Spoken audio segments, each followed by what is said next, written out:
Napansin niyo ba na yung current administration parang nagiging administration of press conferences na? Bakit? Kasi noon, yung mga spokesperson ng kada ahensya ang nagpapa-interview sa media. Pero ngayon parang halos lahat ata ng secretary may kanya-kanyang news briefing, media interview, press conferences.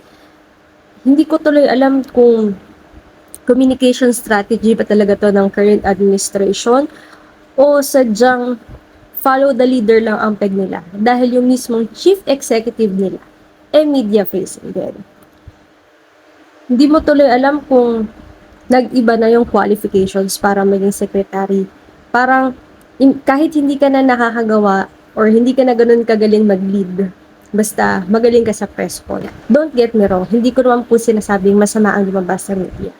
Pero isa lang po yung tanong ko ngayon.